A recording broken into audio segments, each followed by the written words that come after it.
Disappointment is about broken dreams, broken wishes, and expectations that haven't been fulfilled. When I was a little girl, we would always take toilet paper and dress each other up as brides. And I, of course, had this big dream, like most little girls do, of getting married one day and having this wonderful prince for a husband and having children. I thought my husband would treat me the way my daddy treated my mom. My dad, to me, was the closest man to Jesus I know, and that didn't happen. I felt I was a disappointment to my dad, because before he walked me down the aisle, he said, "I really don't want you to do this, but if this is what you want, I can do it for you."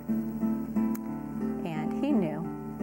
He saw the truth, and he saw what I was heading for. And that breaks my heart. I chose my first husband, who was an abusive alcoholic. It was not a fun life. It was a life of fear and heartache and disappointment, a lot of disappointment. He was pretty much drunk every day, and he would come home and, hit me and throw things around, throw things at me, and he called me horrible names. I do remember saying often, "God, when is this going to end?"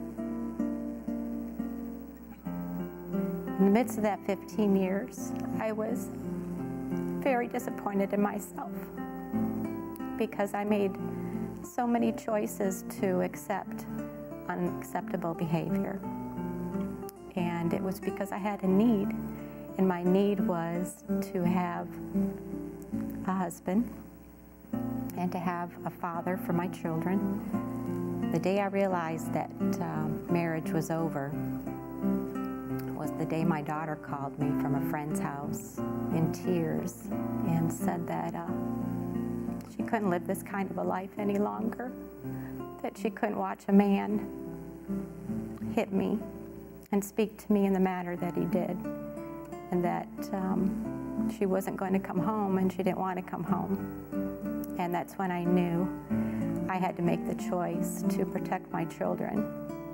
I remember on Sundays I'd go to a church, and at the end of every service they would sing the song, "Because He Lives, I Can Face Tomorrow."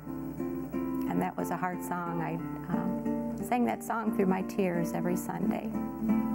But it allowed me to live, and it gave me hope. And I knew one day that God was going to be victorious in my life. And He is, and He was, but the heartache was tough and the disappointment was tough.